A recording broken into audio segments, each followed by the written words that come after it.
Principales errores de startups. Creo que la gran mayoría de ustedes son VC-backed startups, con lo cual errores que vemos comunes, sobre todo en etapas más tempranas y en jurisdicciones tal vez no tan sofisticadas, vemos mucho levantamientos de capital iniciales con acuerdos fuera de mercado, ¿no? Me ha pasado alguna vez que he hecho un pro bono en universidades en provincia de Perú, en provincia de Bolivia, ¿no? Y me ha tocado alguna vez que me han llamado y un emprendedor me dice: Alberto, por fin, después de la clase he cerrado mi primer financiamiento, he vendido el 40% de la empresa por $30,000, ¿no? Eh, Creo que todos entendemos que ese emprendimiento ya murió, ¿no? En su primer levantamiento de capital ya casi perdió control de la compañía. Lo vamos a ver un poco más adelante, lo importante que es que los fundadores mantengan el control de la compañía como líderes del proyecto, como guardianes de la visión, ¿no? Y de la cultura del emprendimiento. Es súper importante incluso para los fondos que los fundadores mantengan el control, que tal vez es algo que un inversionista ángel no le cuesta un poco más entender. Me ha tocado negociar con un inversionista ángel en el marco de una serie A porque hizo un muy buen deal en etapas tempranas y tiene demasiada participación, ¿no? Entonces, es una negociación algo particular, ¿no? Decirle a un inversionista: oye, tienes que bajar tu porcentaje porque hiciste un muy buen deal muy temprano, ¿no? Y eso está causando que el emprendimiento donde invertiste no pueda levantar otra ronda. Eh, También hacer la primera ronda con un instrumento de equity, ¿no? En lugar de utilizar un SAFE o una nota convertible, de arranque vender participación de la compañía. También es un error muy común que se ve inicialmente porque no hay conocimiento de instrumentos convertibles. También valorizaciones muy bajas, ¿no? Como el caso que les acabo de comentar. Acuerdo fuera de mercado, también me estoy refiriendo a asientos en un directorio. En tu primera ronda le das asientos en un directorio, en tu primera ronda le das preferencia en liquidación, ¿no? Emitir acciones con muchas preferencias en levantamientos de capital iniciales, lo que hace es te pone un piso, ¿no? Te pone un piso y luego el siguiente imagínate si le das, no sé, un asiento en el directorio al inversionista que te puso $50,000, en tu siguiente ronda, al que te ponga 300,000, ¿qué le vas a ofrecer? ¿No? Porque definitivamente va a querer tener preferencias sobre el que puso menos dinero en rondas iniciales.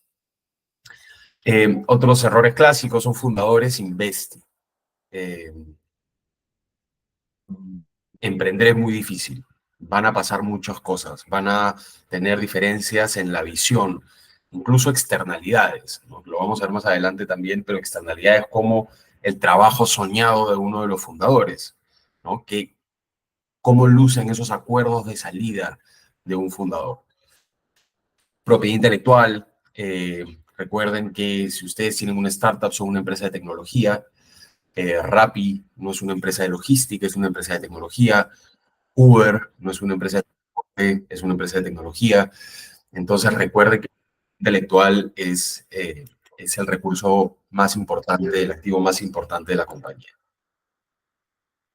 Convenio de accionistas, súper importante, regular la interacción entre accionistas al inicio entre fundadores, pero luego si van interviniendo accionistas, inversionistas, es bastante importante regularlas en etapa temprana. Todo esto lo vamos a revisar a lo largo de la presentación. Y por último, y no menos importante, estructuras legales ineficientes, ¿no? Esto al momento del exit, que digamos es tal vez la etapa más importante en una startup, se hace muy relevante. Por eso vamos a empezar con las estructuras legales. Empecemos desde el primer paso, ¿no? Que es ¿por qué tener una empresa? Muchas veces nos han llegado solo founders que nos dicen, oye, yo eh, tengo una cuenta en Estados Unidos y desde esa cuenta hago todo, ¿no? Pasa mucho con influencers que hacen mucho dinero porque hicieron algún programa de aceleración, eh, eh, tenemos uno que es muy conocido en Latinoamérica, que tiene un como programa nutricional, ¿no? Y hace muchísimo dinero al mes, ¿no? Pero tenía una cuenta en un banco digital en Estados Unidos y eso era todo, ¿no? Eh, el hacerlo a través de una empresa te permite deducir gastos y por ende pagar solo impuestos respecto de la utilidad, pero también te permite separar el patrimonio de la persona física de la persona jurídica o de la persona moral, ¿sabes? Dependiendo en qué país esté. Eh, ¿Qué significa eso? Que si ustedes tienen una contingencia, si ustedes causan algún daño, si ustedes vulneran alguna propiedad intelectual de un tercero, cualquier contingencia que puedan encontrarse en el camino, va a haber una separación entre el patrimonio de ustedes como personas físicas o naturales respecto de eh, la realización o la ejecución del objeto social de la empresa. Eh, entonces, vamos a cuáles son las estructuras legales eficientes para llevar a cabo una startup. Eh, Normalmente consta de hecho, deben de haber escuchado el Cayman Sandwich, un concepto más novedoso, el LLC tostada, así que tal vez empezamos por ahí, ¿no? Para fundadores latinos, como somos todos en esta llamada, la estructura, y siempre hay outliers que te hacen tomar una decisión distinta, así que llévense esto como un consejo válido para el 85% de situaciones, no es válido para todos. Como buen abogado, siempre hay muchos dependes en el camino. Eh, pero, eh, si bien no es una verdad absoluta, funciona para casi todas las startups con fundadores latinos, el Cayman Sandwich es la estructura final correcta. ¿Por qué digo la estructura final? Porque ya me ha tocado algún emprendedor que está en etapa de ideación con MVP y me pide ponerle un Cayman Sandwich. El Cayman Sandwich consta de una sociedad en Caimán, una LLC intermediaria y luego abajo las operativas en todos los países. ¿Por qué este emprendedor estaba tomando una mala decisión? Porque es una estructura súper pesada. Desde la constitución en Caimán, el mantenimiento también es caro, eh, una LLC en Estados Unidos, constituirla tal vez no es tan barato, no es tan caro, mantenerla es como que estés empezando a correr una maratón con una mochila de 30 kilos encima, ¿no? Cuando al inicio lo que necesitas es demostrar capacidad de traccionar, de subir clientes, de reducir tus costos de adquisición de clientes, de desarrollar tecnología rápido, y lo último que debes estar pensando es en que los primeros ingresos que tienes están yendo solo en costear tu estructura, ¿no?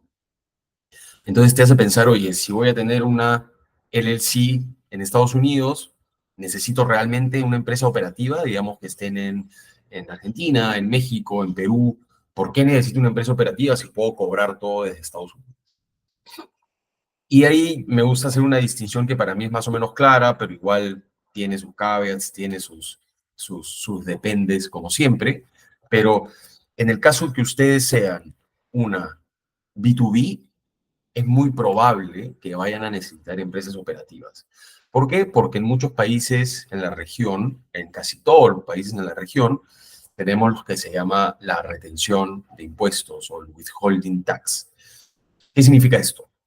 Si Salma, que está en México, le vende servicios a una empresa en Perú, el obligado frente a la autoridad tributaria es el cliente en Perú. Entonces el cliente, dado que Salma no tiene operaciones en México, en Perú, eh, el peruano va a ser el obligado de pagar el impuesto. ¿Y cómo se paga ese impuesto? A través de una retención.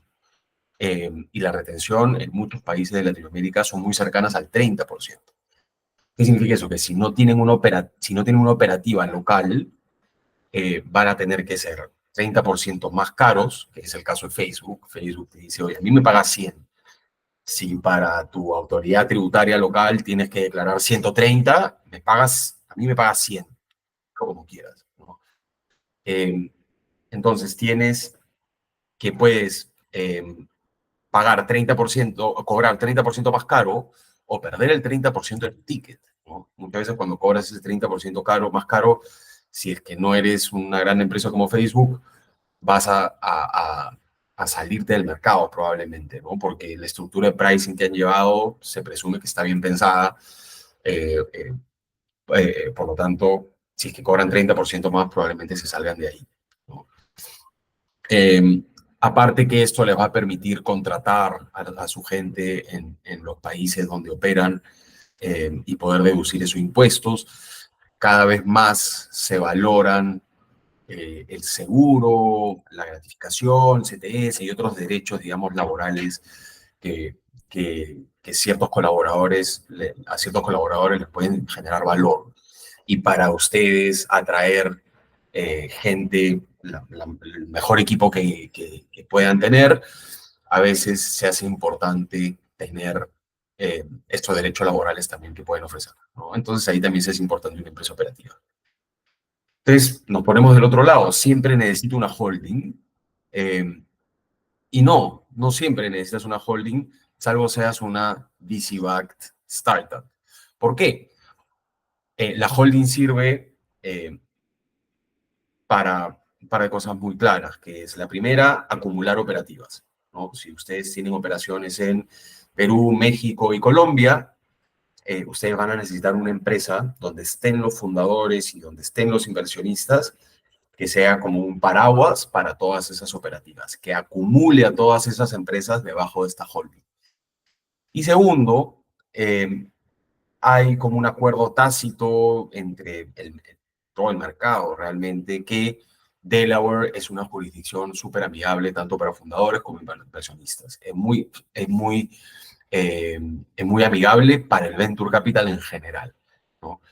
Aparte, eh, tanto en Perú como en Argentina, como en México, como en Colombia, a partir de cierto ticket de inversión, ya no lo encuentras o se hace muy difícil encontrarlo únicamente en tu país.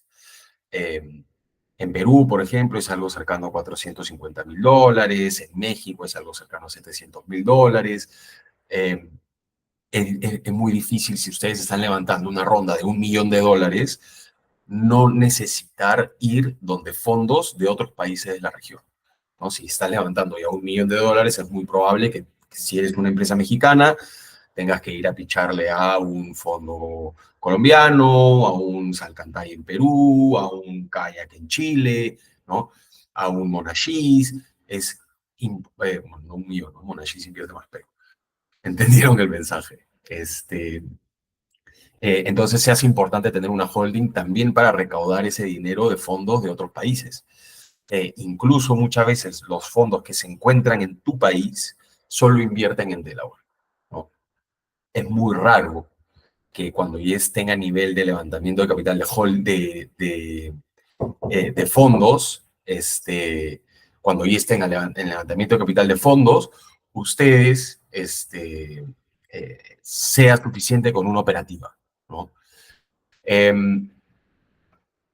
Luego viene otra gran pregunta, ¿no? LLCs versus C Corps. Eh, yeah. LLCs versus C Corps. ¿Cuál elegir, no?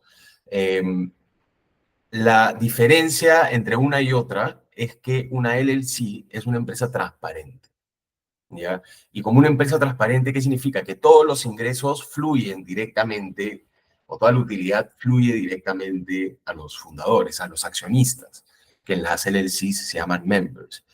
Mientras que la C Corp existe algo que se llama en el derecho como un velo societario. ¿Qué es ese velo societario? Es esa separación de la que hablábamos entre las personas, entre la empresa y las personas que componen la empresa. En una LLC no existe ese velo societario, es una empresa transparente. De hecho, ya lo han escuchado antes, es una pass-through entity. Entonces, eso es positivo para efectos del pago de impuestos, porque una LLC en sí misma no paga impuestos, sino lo pagan sus members, eh, pero no es positivo si es que ustedes quieren operar desde esa LLC, ¿no? Por otro lado, los inversionistas no les gusta estar en una LLC porque están asumiendo responsabilidad de, de lo que puede hacer los fundadores en su operativa, ¿no? Entonces, a nivel de LLC, a un inversionista le gusta quedarse con un safe, le gusta quedarse con una nota convertible, pero al momento de convertir eso en acciones, no le gusta estar en una LLC, ¿no? Eh, por otro lado, es positivo para efectos de impuestos, pero es negativo para todo lo demás. ¿Por qué? Porque eh, cualquier servicio que ustedes estén operando desde una LLC tiene contingencias, ¿no? Desde un error que puedan cometer hasta simplemente un cliente insatisfecho. Cualquier acción que se genere contra la LLC, piensen que va a ir directo al patrimonio de los fundadores también. Por eso las LLCs no están hechas para operar, sino solamente para acumular las operativas en Latinoamérica. La C Corp, por su parte, paga un corporate tax sobre los resultados de esa C Corp. Se van a pagar impuestos cercanos al 21%, eh, y existe este velo societario que separa a los fundadores de la compañía. Entonces, en líneas generales, si van a operar en Estados Unidos, operar a través de una C Corp. Si solo van a utilizar la entidad para acumular las operaciones y para levantar capital, lo pueden hacer desde una LLC sin ningún problema. Por favor, si alguien tiene alguna pregunta, levanta la manito y encantado de responderla. Me dan también tiempo para tomar un poco de café. Nadie todavía. Paso. Yo tengo una pregunta. Bien, Ok, entonces la C Corp es mejor para toda la parte operativa y si vamos a tener una holding, es mejor la LLC. ¿Qué pasa en el caso en el que, por ejemplo, en mi caso, ¿no? O sea, yo en algún momento tengo la entidad mexicana, quiero hacer una holding en Estados Unidos y después voy a operar en Estados Unidos y en Canadá. En ese sentido, ¿sería mejor tener una LLC que sea la holding y una C Corp operativa en Estados Unidos? Así es. En principio sí, ¿ya? Hay otra cosa que no les dije, que es que la LLC, porque hay varias personas experimentadas en la llamada deben de estar diciendo, oye, pero a mi inversionista le convenía tener que yo tenga una C Corp. Lo interesante de la LLC es que la LLC te permite mucha flexibilidad. Una LLC como holding te permite mucha flexibilidad. ¿Por qué? Porque convertir de una LLC a C Corp es muy sencillo. Convertir una C Corp a LLC es súper engorroso. Adicionalmente, encima de una LLC puedes poner una sociedad por acciones de Caimán. Entonces, la LLC te da mucha flexibilidad. ¿Qué significa esto? Los exits en Latinoamérica no necesariamente lucen como una compra de la holding. Muchas veces luce con una compra de las operativas, ¿no? Si ustedes tienen, imagínate, operativa en Perú, México y Colombia, y tienen una holding en Estados Unidos y los está comprando una gran corporación latinoamericana, tal vez a la corporación latinoamericana no le sirve comprarte la LLC, sino le sirve comprarte las tres operativas. ¿Qué va a significar esto? Si ustedes tienen una LLC, que todo ese dinero del exit va a ir a la LLC. Y si la LLC es una C Corp, van a pagar ahí impuestos antes de que les llegue a ustedes el dinero del exit.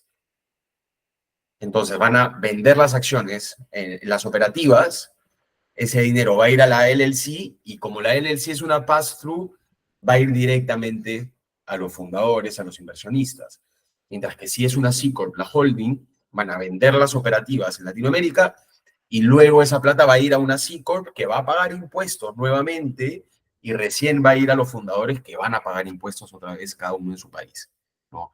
Entonces, tener una C Corp para una empresa que opera en Latinoamérica es contingente de cara al exit, porque se puede quedar buena parte de tu exit en impuestos en Estados Unidos. Mientras que una C Corp, una LLC, como es una empresa transparente, va directamente a los fundadores, y a los inversionistas que pagan cada uno impuestos en su país. Eh, entonces, Alma, a tu pregunta es tal cual, yo te propondría tal cual eso, ¿no? Tener una SIC Bien. operativa, tener tu SAPI o tu SASB en México y que ambas estén acumuladas por una LLC en Estados Unidos. ¿Por qué? Porque vas Y, a empezar primero por tu empresa mexicana. ¿Quién te dice que ujú, antes de desarrollar un gran negocio en Estados Unidos, viene un jugador grande en México y te compra? ¿No? bien.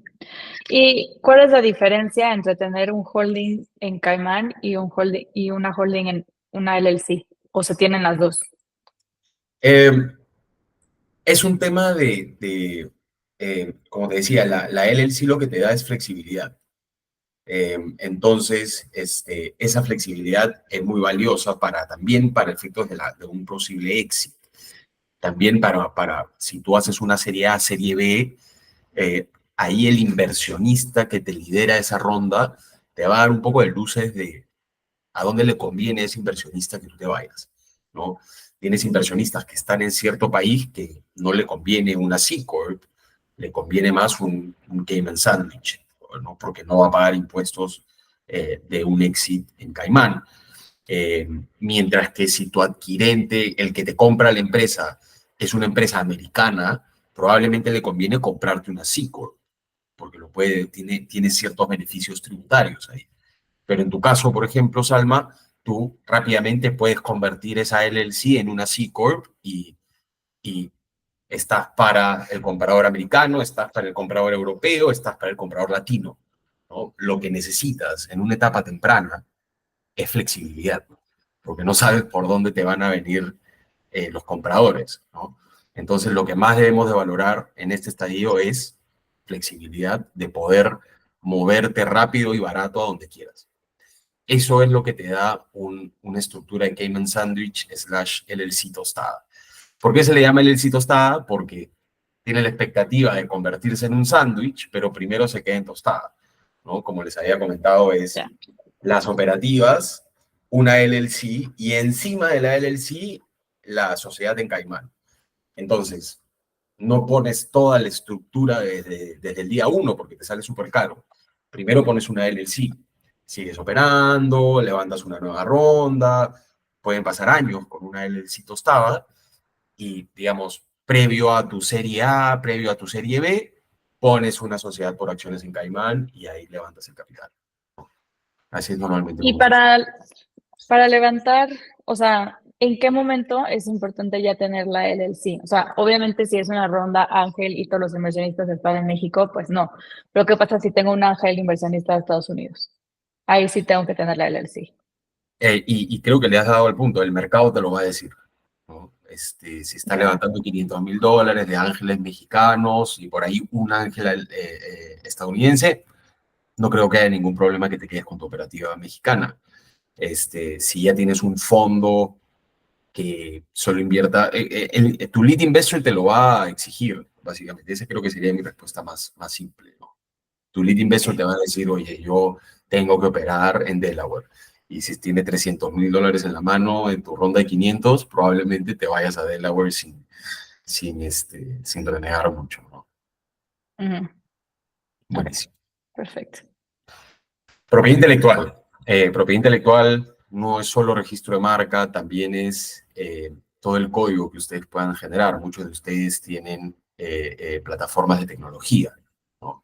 Eh, todo ese código está protegido por derechos de autor. Pero empecemos por registro de marca, que aunque no crean, es un error muy común que una startup empiece a operar y tenga meses operando sin tener visibilidad de si siquiera puede registrar su marca. El otro día me tocó hablar con un emprendedor que tenía un año en el mercado y sabía que no iba a poder registrar su marca porque era un nombre súper como conocido, Growth, algo, ¿no? Era un nombre súper usado y ya sabía que no iba a poder utilizar esa marca en muchos países, ni siquiera en su país. Eh, pero igual sí, siguió con la misma marca. Rápidamente mi consejo fue, escúchame, cambia de marca. Estás haciendo todo este esfuerzo de marketing, estás invirtiendo mucho dinero, muchos recursos en generar un brand awareness y en cualquier momento del día te va a llegar una carta que te dice, deja de usar mi marca. Y no es que ahí vas a tener muchas salidas, ni irte a pelear con nadie, sobre todo si ya sabes que ya hay una marca así registrada, ¿no? Entonces, visibilidad de la posibilidad, la viabilidad de registrar tu marca es muy importante. Si tienen una visión agresiva, estratégica, regional, de expansión regional, eh, no es muy caro también buscar en otros países si es que puedes registrar esa marca. Si es que ustedes están en Argentina y el siguiente paso es Colombia, eh, hacer un estudio de viabilidad de registro en Colombia es casi gratis, ¿no? Entonces, miren si tal vez es importante que lo hagan. Luego pasamos al código, ¿no? El código se regula en Latinoamérica bajo la ley sobre derechos de autor y en la mayoría de países se regula como obras literarias. El código es, como saben, muchos unos y ceros, depende del idioma para desarrollar que estén utilizando. Eh, pero me gusta poner este símil que es como una canción, ¿no? Es como que yo y Gaby hagamos una canción y le pedimos a Juan Camilo que Juan Camilo nos haga un verso de la canción, ¿no? Los tres, puede que Gaby hizo toda la música, yo hice toda la letra y Juan Camilo hizo solo un verso. Los tres somos coautores de esa canción. Entonces, los tres tenemos derechos sobre esa canción, ¿sí? Entonces es súper importante, sobre todo cuando existen desarrollos realizados por terceros, es súper importante tener un contrato de locación de servicios, que aparte de regular toda esta titularidad o propiedad de lo que se está desarrollando, aparte de eso, ya pasas a regular en cuánto tiempo me la vas a dar, cuánto te voy a pagar, qué pasa si te demoras. La historia de todo el mundo es, sí, me lo iban a entregar este mes, me lo iban a entregar el mes pasado, pero me lo postergaron un mes y ya me dijeron que se van a demorar un mes más. Es la historia de todo el mundo. Comprenderán, como emprendedores también que les pasa seguro, que eso no les pasaría si tuvieran una penalidad disuasiva en ese contrato, ¿no? Estoy seguro que hasta el dueño de la empresa se metería a empezar a desarrollar con su equipo para que no se le cobre esa penalidad. Pero lo importante de ese contrato es la cesión de los derechos de propiedad intelectual, ¿no? Entonces, si ustedes van a mandar a hacer un desarrollo, así sea a uno que ustedes ven como un colaborador de la compañía, pero no tiene contrato, es un contractor, también, ¿no? Incluyan una cláusula de cesión de propiedad intelectual. Si es que ya lo hicieron, es importante que tal vez no lo hagan a través de un contrato de locación de servicios, pero existen documentos exclusivos y específicos para ceder la propiedad intelectual. Está el CIIA, si es que ya tienen una hold, que es el Confidential Information and Invention Assignment Agreement, eh, o también está el contrato de cesión de derechos de propiedad intelectual, ¿no? Entonces, es súper importante, como les decía, casi todos ustedes son empresas de tecnología. El activo principal que tienen es la tecnología. Entonces, cuídenla con la importancia que se debe. Los inversionistas lo primero que ven es la trazabilidad de el desarrollo de la aplicación. Entonces te van a pedir en el marco de un financiamiento, digamos, no pre-seed o ángel, te van a pedir, oye, ¿quiénes fueron los que intervinieron en el desarrollo de la plataforma? Muéstrame sus contratos de cesión de esa propiedad intelectual. ¿Sí? Incluso para los fundadores, todos los que estén acá, que tengan una holding, tienen que firmar este CIIA, que ya es como un estándar, seguro lo pueden encontrar hasta en Google. Eh, y para los que estén todavía en Latinoamérica, encárguense de firmar uno de esos contratos de cesión de derechos de propiedad intelectual. ¿Alguna pregunta hasta ahí? Yo. Salve. A Cuéntame. ver, en mi caso de la fórmula, que es diferente en algún sentido. La persona que hizo la fórmula me tiene que hacer a mí un documento de cesión de derechos por la creación de la fórmula, por no Sí, ser empleado. sí, debería. Ok. Y no mencionaste, pero por ejemplo, el tema de patentes, ¿qué tan valioso pudiera llegar a ser? Para ti creo que para ti creo que sería muy valioso porque tenemos que ver si es posible también. Una patente es cara, es súper tediosa de conseguir, eh, pero para ti puede ser valioso. ¿Por qué? Porque a los gringos les encantan las patentes. No hay nada que ponga caliente más a un gringo inversionista que una startup con una patente. ¿Por qué? Porque ven como, o sea, una de las cosas más básicas que evalúa un inversionista antes de invertir es el landscape competitivo, que significa cómo luce tu mercado, contra quién compites.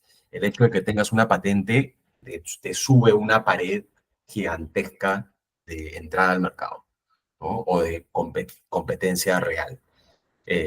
Digamos, te permite mantener tu diferenciamiento frente a tus competidores. Hay que ver si es posible, ¿no? Siempre hay que hacer un estudio de viabilidad de patente importante. No es barato, es súper burocrático, pero si es que se puede hacer, es súper valioso. Ok, perfecto. Ahora, vesting fundadores, acuerdos de salida. No sé si saben esto, pero un alto porcentaje de emprendimientos fracasan por la separación de socios. Se me pasó ahí un signo de interrogación. Eh, pero si habíamos estado hablando de este velo societario que separa a las personas de la empresa, ¿por qué muere el startup si tiene una vida independiente de sus fundadores? Y en realidad no muere porque este fundador es irreemplazable y se ha hecho y sin él no funciona o sin ella no funciona. Se mueren porque, y esto no saben la cantidad de veces que me ha pasado, por eso le dedico un slide independiente, no saben la cantidad de veces que me ha pasado que los fundadores se separan y no se separan bien, porque muchas veces cuando te separas, no te separas en el mejor de los términos. Eh, y claro, imagínate que que acaban de levantar a una valorización de 4 millones, no es una valorización alta, acaban de levantar, no sé, $500,000, ¿no? Y se pelean entre fundadores. Y tengo un fundador y los fundadores son tres que se han dividido la compañía en partes iguales. Eh, Me ha pasado esto más de una vez, así que es una historia real. El fundador dice, ok, te vas, ok, me voy. Obviamente con varias lisuras de por medio, me voy, pero cómprame mis acciones, ¿no? ¿A qué precio? Mira, acabamos de levantar a 4.500.000 dólares, que para cualquiera de ustedes es una ronda pre-seed. Eh, Te voy a dar un ofertón, en vez de 4.5 millones que debería de vendértelo a ese precio, te lo voy a dejar a 3 millones, así que dame $1 millón nomás y, yo me voy tranquilo, ¿no? Eh, $1 millón, una startup que hace, que vale 4 millones de dólares en el mercado, ¿cuánto hace al mes? ¿No? Tal vez ni siquiera ha pasado punto de equilibrio. Lo más probable es que no haya pasado punto de equilibrio. Debe estar haciendo $20,000, $30,000 al mes, y igual quemando dinero, ¿no? ¿Cómo le van a pagar esos fundadores $1 millón a este ex-founder, ¿no? Me ha tocado sentarme con ese founder y negociar y explicarle que lo que él tiene es sweat equity, que no es equity de mercado, que no hace ningún sentido, que valorice su participación con un valor de mercado que es para inversionistas. Pero muchas veces lo único que quiere ese fundador es ver arder todo, ¿no? Si salen en malos términos, ese fundador que está saliendo no va a entender, no va a entender lógica. Eh, eh, Felizmente siempre me ha tocado llegar a un buen puerto, pero también he visto situaciones donde los fundadores deciden hacerse harakiri, terminar la compañía y abrir una nueva. Y abren una nueva que va a ser muy difícil que tengan éxito porque siempre van a tener, como dirían los gringos, una chip on the shoulder, ¿no? Que es una pequeña contingencia que pueda haber cuando valga 50 millones de dólares, 200 millones de dólares, venga este fundador y te mete una demanda civil en Estados Unidos porque esa era su empresa y tú simplemente fuiste y abriste otra exactamente igual, ¿no? Entonces, es muy importante que entre fundadores, desde el día uno, tengan un plan de vesting súper claro, ¿sí?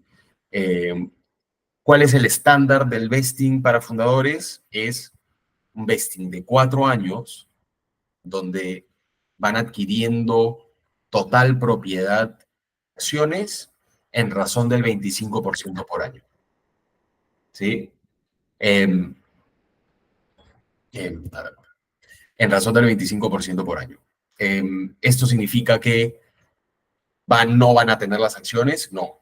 En el caso de fundadores, los fundadores tienen las acciones desde el día uno. Si ustedes tienen, imagínense que tengan 40%, ¿no? Van a tener el 40% desde el día uno, pero ese 40% va a tener restricciones. Bueno, las restricciones son dos, básicamente. La primera es que no las puedes vender, porque claro, si nosotros tenemos un acuerdo de vesting, pongo mi porcentaje en vesting, que significa que si yo me voy, esas acciones regresan a la compañía, al día siguiente las vendo. Me pones el vesting y las vendo y recibo mi plata y me voy de la compañía, ¿no? Entonces, la primera restricción es que no las puedes vender y la segunda restricción es que si se va de la compañía, si se resuelve el contrato que tengas, ya sea laboral o de servicios, para con la compañía, si se resuelve ese contrato, las acciones que tiene esa persona se van. Entonces, ¿qué es lo que pasa? Del 40%, que hagamos que el estándar, y acá pueden ustedes diseñarlo como mejor prefieran, he visto de todo acá, el estándar es 4 años, 25% por año, se levantan esas restricciones. Entonces, si tú tienes un fundador que se va en el año 2, este fundador que tiene 40% de la compañía, si se va en el año 2, se va a quedar con el 10% de la compañía. Y este 30% regresa a la sociedad. Entonces, cualquier inversionista medianamente experimentado les va a pedir esto. ¿Por qué? Porque uno de los riesgos más importantes que tienen ellos es que se vaya el equipo fundador o que se vaya alguien clave del equipo fundador y no te pueden dejar un hueco de 33% para siempre, ¿no? Esas acciones tienen que regresar a la compañía. ¿Para qué? Para que los fundadores no se diluyan tanto y también para que ustedes puedan contratar al que va a suplir las funciones de ese fundador. ¿Sí? ¿Claro? Bueno, para ese monólogo, pero yo tengo una pregunta.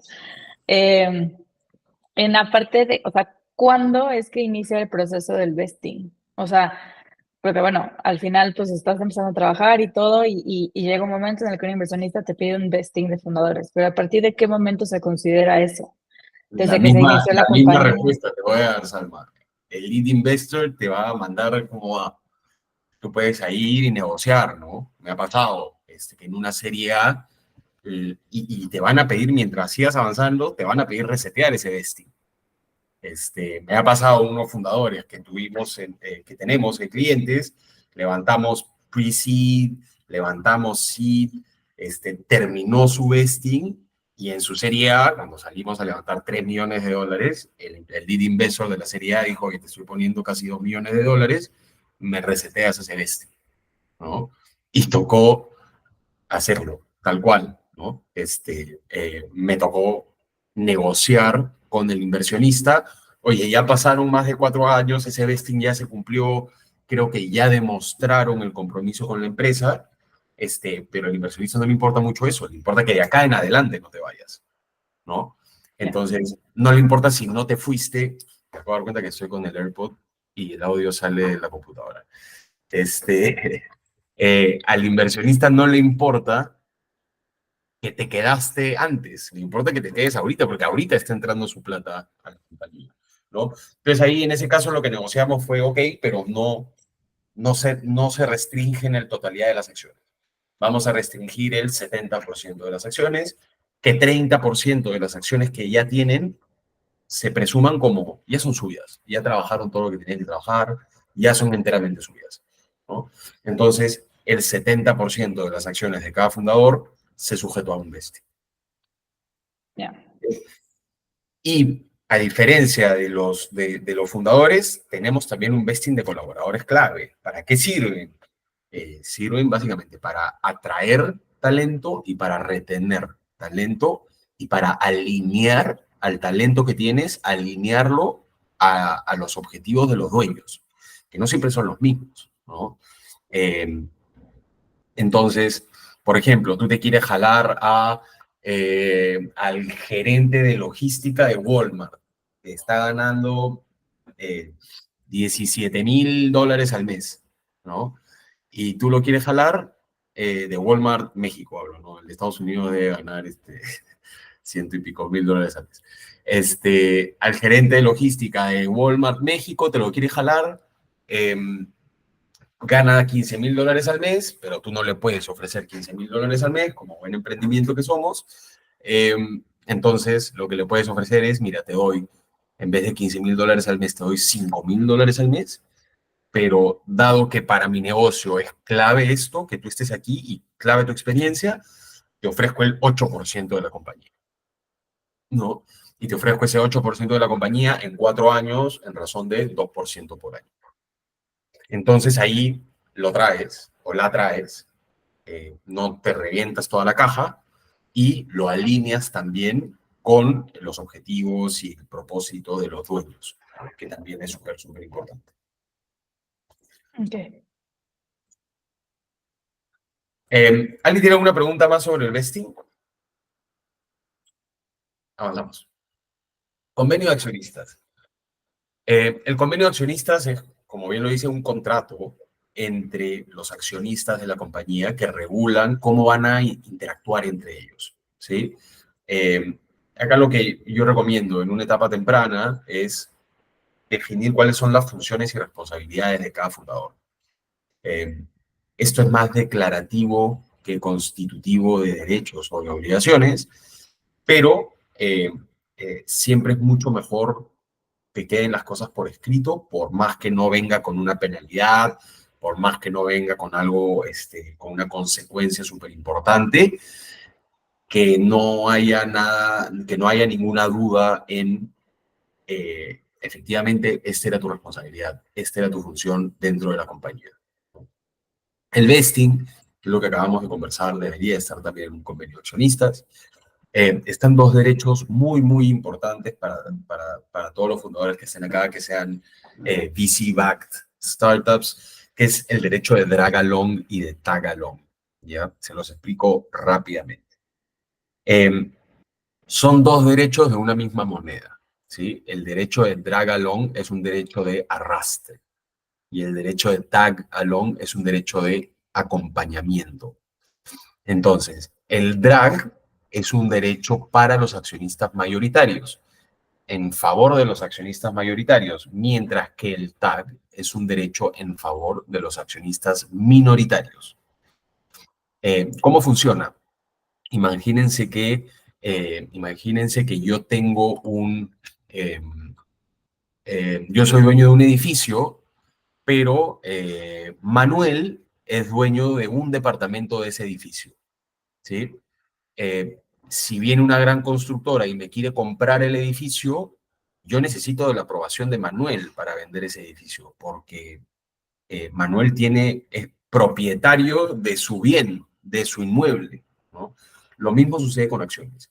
Si yo tengo el 95% de la empresa y Manuel tiene el 5% de la empresa y viene Coca-Cola Company y me dice, oye Alberto, te doy $10 millones por tu empresa, Coca-Cola Company va a querer el 100% de la empresa, no va a querer el 95%. Y si Manuel me dice, pucha, no, la verdad que me parece eh, que esto lo he escuchado de primera mano, ¿ah?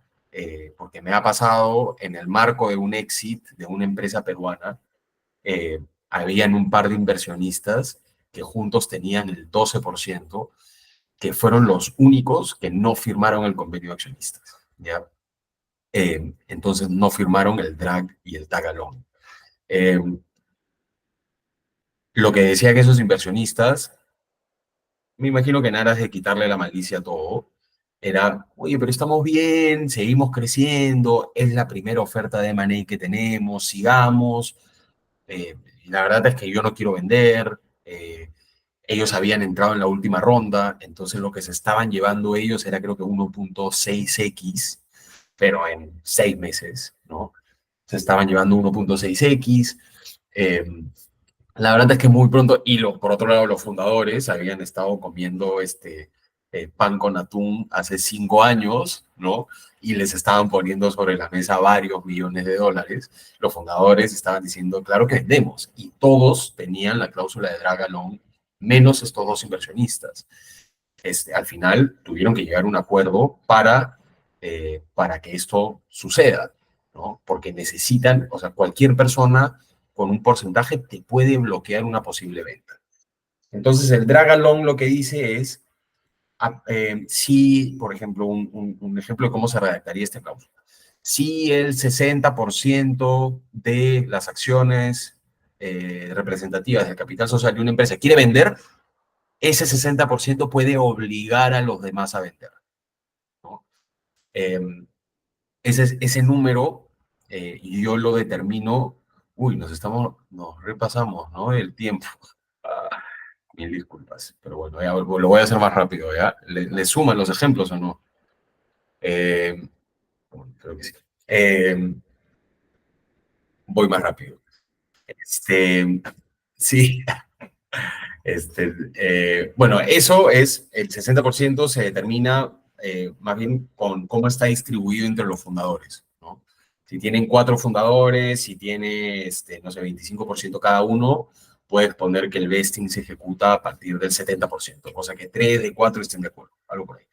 Mientras que el tag along es lo contrario, es un derecho en favor de los minoritarios. ¿Qué significa eso? Que ¿cómo luce esa cláusula? Si uno o varios inversionistas que sumen por lo menos 40% de las acciones de la compañía quieren vender, yo me puedo sumar a esa venta. Yo, accionista minoritario, me puedo sumar a esa venta, ¿no?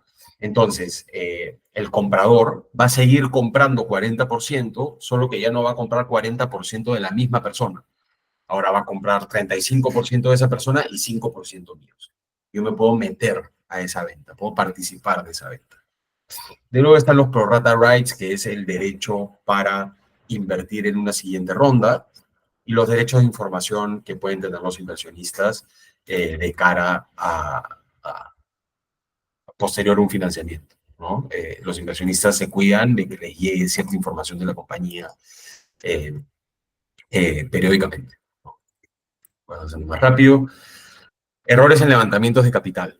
La dilución de founders es, creo, lo más importante. Cuídense de llegar a un 60%, 50% en su serie A, 50 post, ¿no? 60% pre-serie A.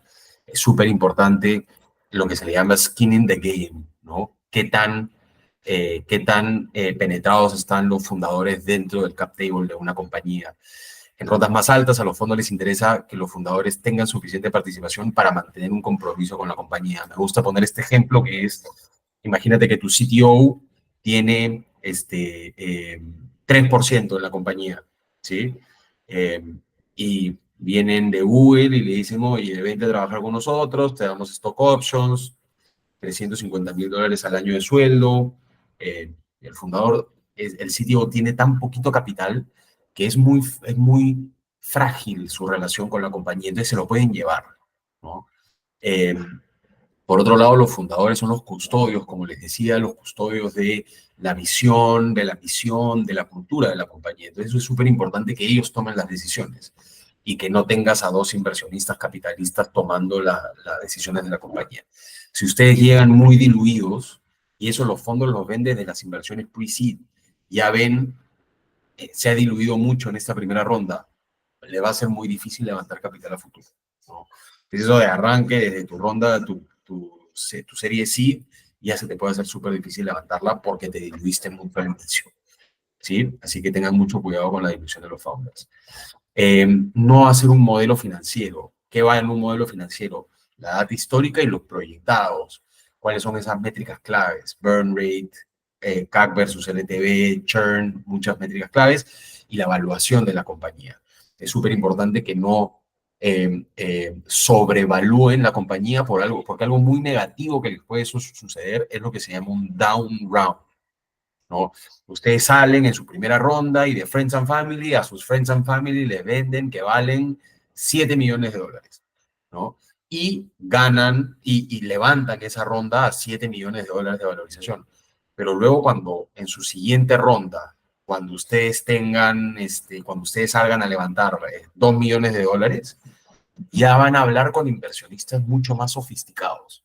Y esos inversionistas no es que los vas a convencer con lo que vas a hacer, vas a tener que traer data suficiente para valorizarte en 10 millones de dólares, ¿no? Y puede que ahí los inversionistas te muestren realmente que no vales 10, que de hecho ahora vale 6, y que lo que hiciste antes fue hecho así totalmente intuitivo y no tiene ninguna razonabilidad. Eso es lo que se le llama un down round, levantar una ronda siguiente a un valor menor. Entonces cuiden mucho eso, el valorizarse por encima solo porque pueden, porque tienen la plata a la mano, el dinero a la mano, pero la plata es muy peruano. Derechos preferentes también, ¿no? Que también lo sumamos a los board seats. Imagínense que estén levantando $50,000 y le ofrezcan liquidación preferente y un asiento en el directorio al que te puso $50,000. En su ronda siguiente, al que te pone $300,000, ¿qué le vas a ofrecer? 2 sitios en el directorio, 2X de liquidación preferente, ¿no? En rondas tempranas, todo lo que ustedes acuerden se ve como un piso a lo que ustedes van a tener que ofrecer en una siguiente ronda. Así que mucho cuidado con eso. Y por último, exclusividad de inversionistas. Esto me ha pasado 3 veces en mi carrera, en mis 12 años asesorando de startups, pero no es menos relevante porque son las negociaciones más sangrientas que he tenido. Son startups que se asocian con una persona, con un high net worth individual, que les dice, mira, vamos a ir 50-50, 60-40, 40-60, como quieran, y yo te voy a financiar la startup y tú la vas a trabajar. Y ese es el acuerdo. Yo te voy a poner, escúchame, soy millonario, te voy a poner toda la plata que necesites. Tengo una historia que no salió mal y que tampoco tiene nada de malicia, porque el inversionista financió la startup por 7 años. Les puso casi 2 millones de dólares a la startup en los 7 años, ¿no? Y llegó un momento en que el año pasado, o fue inicio de este año, los fundadores se fueron donde el inversionista y dijeron, oye, necesitamos más plata, ¿no? Para crecer, para desarrollar estas nuevas cosas, tú sabes que ha sido difícil, todavía no llegamos a punto de equilibrio, ¿no? Necesitamos más plata. Y el inversionista les dijo, hasta aquí nomás, ya no más, ¿no? Y en este caso, los fundadores se habían distribuido la sociedad 50-50 con el inversionista. Y llegó el momento en que el inversionista les dijo, yo ya no puedo meter más plata, acá salgan ustedes a buscar capital del mercado. Y de acuerdo a lo que hemos estado conversando, dado que una vez que levanten el capital, ellos perdían control de la compañía, nadie les quería invertir. Nadie les quería invertir teniendo un inversionista con tanta participación. Ahí yo tuve que tener una negociación larguísima que solo pudo ser posible porque para el inversionista esta también era una inversión estratégica porque estaba en la misma industria que la startup. Entonces ahí pudimos hacer algo con la tecnología, se pudo hacer algo que el inversionista salió de la compañía enteramente y ahora se han quedado solo los dos socios con la tecnología, con todo. Eso ha sido una negociación súper compleja que tuve que llevar, pero que salió súper bien, ¿no? Pero no siempre sale así. Ya me ha pasado, también he tenido que liquidar una compañía porque tenían esta exclusividad con un inversionista y el inversionista no quería seguir invirtiendo. Entonces tengan mucho cuidado con este tipo de acuerdos de yo te pongo la plata y tú la operas. Eso funciona, pero solo funciona al inicio. Tiene una fecha de término eso, ¿sí? Y ahí terminamos, felizmente, porque ya me iba a pasar muchísimo más de tiempo y me puedo quedar conversando de startups y de venture capital horas. Así que no sé si tienen dudas, consultas, comentarios, si quieren opinar qué tal les parece esta iniciativa de Masterclass de Start Smart, también buenísimo. Siempre valoramos mucho el feedback. Carlos, ¿cómo estás? Alberto, gracias. En verdad, hemos tratado de no más interrumpir, como que hacer preguntas. Estoy con mi hermano escuchando acá, que somos socios fundadores y estábamos como conversando un montón sobre estos términos. Digamos, el 20% los habíamos escuchado quizás antes, no los entendíamos a tanta magnitud. Y estamos justo en esto, ¿no? Empezando y nos sirve muchísimo. En verdad, gracias por esto. La iniciativa me parece increíble. Nos está dando un montón de cosas para pensar, discutir y decidir. Ojalá contratarlos también para los siguientes pasos de lo que necesitemos, porque se nota que necesitamos hacer un montón de cosas. Así que gracias por todo. Maestro, Carlos, mil gracias.